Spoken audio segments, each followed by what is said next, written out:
আসসালামু আলাইকুম এভরিওয়ান, স্বর্ণাজ কিচেনে আপনাদের স্বাগতম।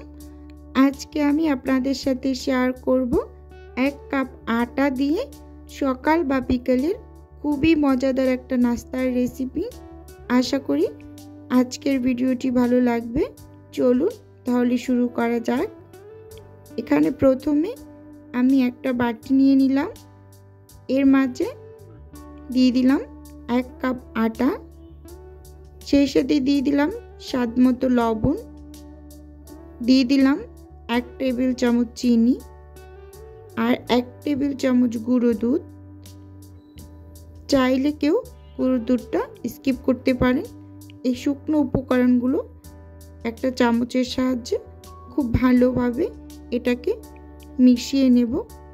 এখানে আমি একটা কাপে 1 কাপ পানি নিয়ে নিয়েছি। এখন অল্প অল্প করে পানি দিয়ে একটা ব্যাটার তৈরি করে নেব।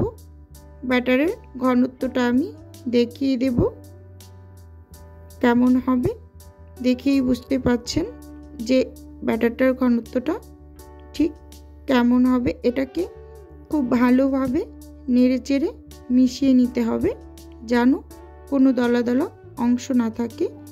এর মাঝে আমি 1/2 টেবিল চামচ বেকিং পাউডার দিয়ে দিলাম, দিয়ে খুব ভালোভাবে নেড়েচেড়ে মিশিয়ে নেব। আপনারা এখানে বেকিং পাউডারের পরিবর্তে বেকিং সোডাও ইউজ করতে পারবেন। আমার পুরো 1 কাপ পানি লেগেছে। এখন এটাকে আমি 10 মিনিটের জন্য ঢাকনা দিয়ে ঢেকে সাইডে রেখে দেব। এখানে আমি চুলোতে একটা প্যান বসিয়ে 1 কাপের মতো পানি দিয়ে দিয়েছি। এর মাঝে দিয়ে দেব 3 টেবিল চামচ গুঁড়ো দুধ, দিয়ে খুব ভালোভাবে নেড়েচেড়ে মিশিয়ে নেব। এখন পর্যন্ত আমি চুলোর জালটা অন করিনি। দিয়ে দেব 2 চামচ চিনি আর স্বাদ মতো লবণ। চিনিটা আপনারা যে যার ইচ্ছে মতো দিয়ে নেবেন। এখন এ পর্যায়ে আমি চুলোটা অন করে খুব ভালোভাবে এটাকে একটু জাল করে নেব। যখন বলক চলে আসবে তখন এর মাঝে দিয়ে দেব 1 চামচ সুজি। সুজিটা দিয়ে অনবরত নেড়েচেড়ে মিশিয়ে নিতে হবে। সুজি দেওয়ার পর একদম অনবরত নেড়ে নিতে হবে, না হয় দলা পেকে যাবে।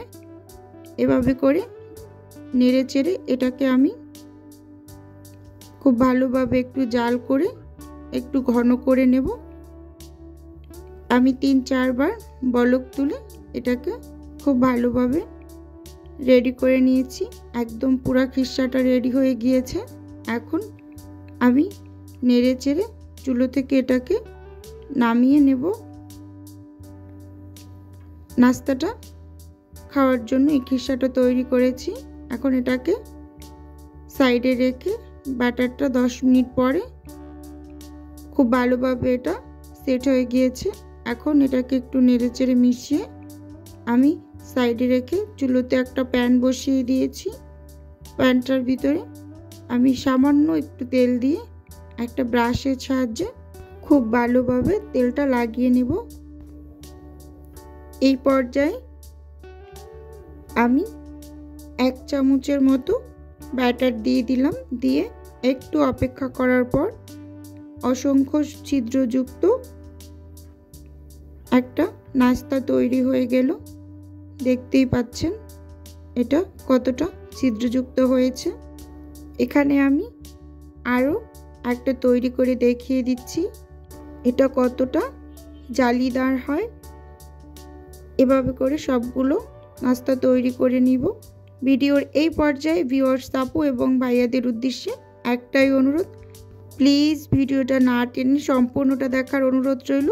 ভিডিওর কোনো অংশ যদি ভালো লেগে যায় তাহলে প্লিজ চ্যানেলটি সাবস্ক্রাইব করে পাশে থাকার অনুরোধ রইল। আর ভিডিওর শুরুতে একটা লাইক দিয়ে ভিডিওটা কন্টিনিউ করুন। দেখতেই পাচ্ছেন নাস্তাগুলো কতটা সফট এবং জালিদার হয়েছে। এই নাস্তাগুলো তৈরি করা খুবই সহজ এবং কম সময় লাগে।